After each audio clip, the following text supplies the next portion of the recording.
Today we're talking about the Holocaust. This is kind of a tough one for me to talk about. I'm sure you to hear about it, just because of the awful atrocities that happened during it. We're going to talk about that, talk about some of the reasons why, and talk about some of the liberation of the camps at the end. All right, here we go. So, Nazi persecution of the Jews. The Holocaust was basically the Nazis killed nearly 6 million Jews and then millions of other people, but it's primarily Jewish people. The Hebrew term for it is Shoah, and this is what they call the Nazi extermination of the Jews in particular. But they also persecuted anybody who opposed them. So if you spoke out against the Nazis, you could be subjected to the Holocaust. Also, the disabled, gypsies, homosexuals, and then Slavic peoples as well. In September 1935, Germany passed the Nuremberg Laws, and the Nuremberg Laws were designed to basically take rights away from Jews. Okay, so it took citizenship away from Jewish Germans. If you were married to, like, if you were Jewish and were married to a German, your marriage was annulled. Your Not only that, like, your businesses could be taken away. A lot of your rights were taken away. And by 1936, at least half of the German Jews were jobless. So all of this boils down to the Nuremberg Laws, okay, and how just oppressive they were. So one of the symbols of the Nuremberg Laws is this right here. This is the Star of David. So they were required to wear that out, like on their jacket. It had to be out, so people could identify them very easily as being Jewish. Kristallnacht. This is it literally translates to Night of the Broken Glass. This happened November 9th, 1938. Basically, violence erupted all throughout Germany. But in this night, about 90 Jews died, hundreds were very badly injured, and then thousands of Jewish businesses were just destroyed. In addition, 180 synagogues were also destroyed. Excuse me. But from about 1933 to 1939, a lot of Jews had actually escaped Nazi-controlled Germany, Nazi-controlled areas in general.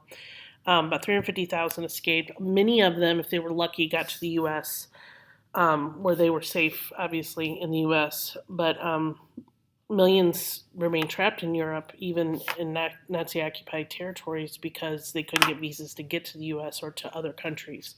So really the safest place for them, looking back, was the United States or Canada or Britain. Okay. So January 20th, 1942 was the Wannsee Conference. And this is where the Nazi leaders basically met to decide on the final solution of the Jews and other undesirables. Okay.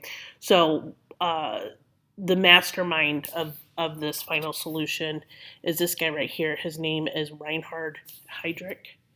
And he basically came up with the idea of rounding up Jews and other undesirables, taking them to concentration camps. And now it was never explicitly said, but like in the conference, nobody said it out loud, but it was kind of implied that at a lot of these concentration camps, there would be extermination camps. Okay, so the concentration camps were where the healthy people worked as slave laborers.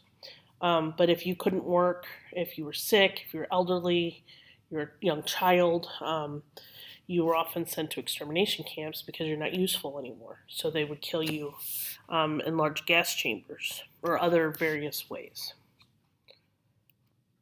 So after World War II began, the Nazis started to build concentration camps all throughout Europe. And then extermination camps were built inside of these concentration camps. Most of them were in Poland. Obviously, the most famous is this one right here. This is Auschwitz. But thousands of people were killed in these extermination camps each day. And it only took a few years, and Jewish culture had basically been obliterated by the Nazis in all the land that they conquered, not just in Germany, in Austria and France and parts of Poland. It totally just obliterated. So Allied liberation. So January 27th, 1945, Soviet troops liberated Auschwitz, which, like I said, was the largest extermination camp. Now, this was not the actual first camp that they had liberated. In July of 44, they liberated a camp, and I can't think of the name off the top of my head, but they liberated the first camp. So the Soviets started liberating camps before the U.S. or the British. The first one the U.S. liberated was called the Ordruf Camp, and this was a sub camp of Buchenwald. And a week after they had liberated, General Eisenhower had visited Ordruf, and he ordered very careful documentation of the camp. He wanted pictures, he wanted documentation of everything that had happened, because he didn't want anybody to be able to deny what had happened.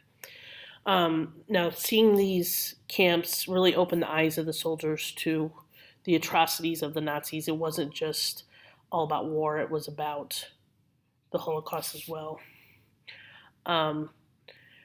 But as the Allies started to push closer and closer to Germany, they started to liberate many more camps along the way. So U.S. troops also liberated Buchenwald, Dachau, Dora-Mittelbau, Flossenburg, and Mauthausen. Okay, so those are all different camps. So I'm going to show you a map here, and you can see kind of how they started going through. So this was the first one. Ordruf is right here. They started moving this way and this way. Okay, so they started to liberate camps as they went along. You can see it's like all right in here. And then the Soviets started. There's Auschwitz there. This is the first one they had liberated. Okay, that July. And so they started. The more they pushed west, they started, and then they eventually both sides kind of met in the middle. All right, now this next part I want to show you is it's just a little scene from the show Band of Brothers. And when the troops got to these camps, they didn't realize what was going on. They didn't know what had happened. They were totally taken by surprise that the Germans were doing these things. And so this scene kind of shows what their experience was like.